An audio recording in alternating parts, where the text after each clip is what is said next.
Okay, so a few people have asked me to talk about how to fight with a bill, and there are some manuals and some people who will show you exactly what techniques to use with the bill, but I'm just going to talk about how to survive on the battlefield. So the first thing is, if you're stuck in place and someone's coming at you and attacking you, you can just use this basically as a staff to defend yourself, and you can do this quite a lot, as long as there's only one of them. If there's more than one person, then you're going to die. So here's a better strategy. Someone attacks, you use your distance to control your safety. So I'm safe, and I don't actually have to fight. And if I've got a friend, you're going to overextend trying to get me, and my friend will then stab you from the side. So that's really that's it. If you want to be more aggressive and offensive, then you can use the end of the bill to pin their weapon, and again, that's all you need to do. If you've got a friend, their friend will then finish them off for you, and you just annoy them. Just hold it. Doesn't matter what you can do. You can do it. Yes, doesn't matter. Use your legs again to defend yourself. But if you want to be even more aggressive, then of course you've got that control, but you can slip that and you can thrust, and it doesn't matter which of these bits you use to attack with, you can get them and you can keep going. But again, this is your basic defense is using your legs, and then you can drop the staff down and there's not a great deal they can do. You've got your circular blocks, which are lovely, which you can start to move things around. And then if it gets very close, then you change weapon distances, of course. But that's only sensible if you're the only person fighting. If there's multiple people on either side, you want the range. And that's your defense. And as long as you're safe, you don't need to kill them to survive the battle.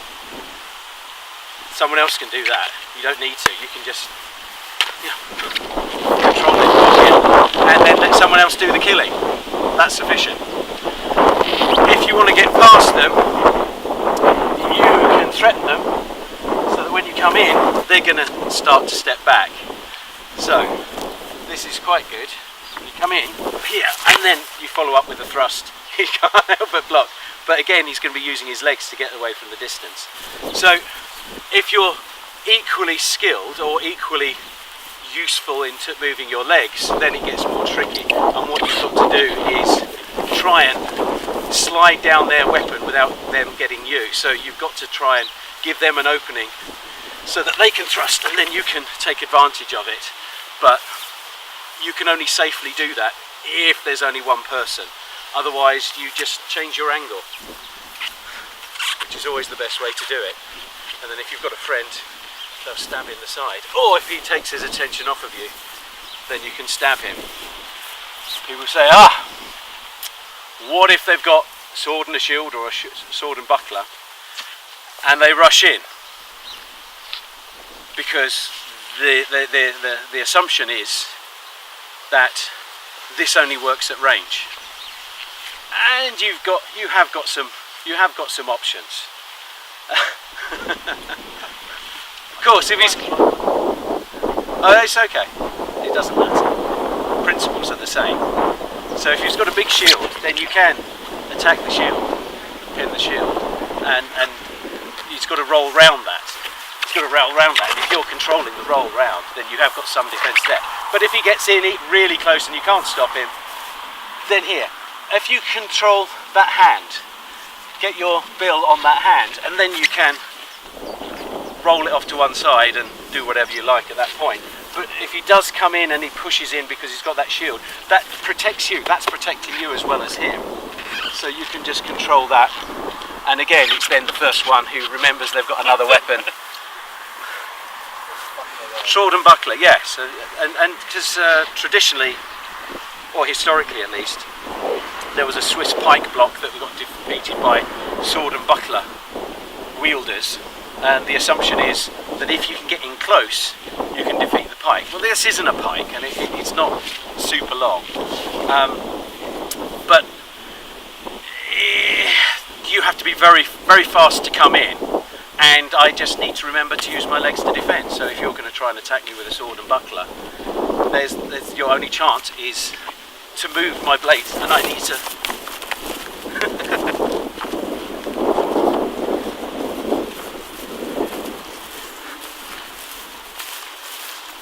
Which is the best way. And people say, ah, yes, but what if you're a packed formation? You can't run away. Well, don't be in a packed formation is the first thing. But if I can't step back for some reason, then I have to. My defence is attack. My defence is attack at that point. If I can't move, my footing is so insecure, I just keep him off balance all the time, just constantly moving. It doesn't have to be fast, it just has to be annoying and just puts them off. But if somehow he gets up the courage to come in, I control that weapon. Boom, boom. And if he wants to come in close, I can do that. If he wants to go back to range, I can do that. So you don't need to panic. Another situation is if they come in overwhelming force, and you definitely don't want your front line to run away, take a knee.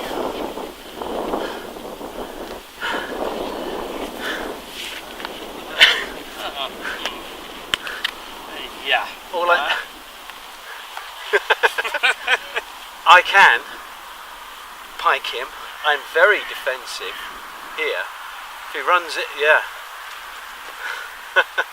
Good range, yeah. I'll use it two-handed even.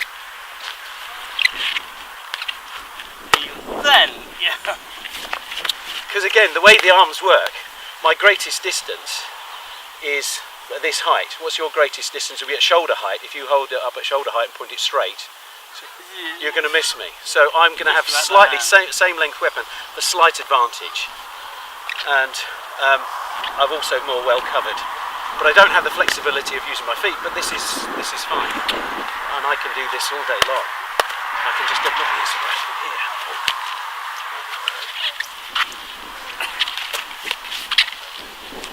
I mean, he can control the pace of the fight, so this is long-term untenable. You will have to do something about it eventually. But ideally, this is because you're standing like this or kneeling like this. You've got an archer behind you, which you can just shoot. Bang, thud, ow. Yes. So it's going to be over pretty quick. And so that's probably worth talking about the basics. If you want to survive on your very first time on a battlefield, don't worry about blocking. That's not how you're going to survive. You're going to survive by keeping your distance and letting someone else do the killing. And after a while, if they don't think you're very good, they'll ignore you, and you can start to do things. Right, that's it.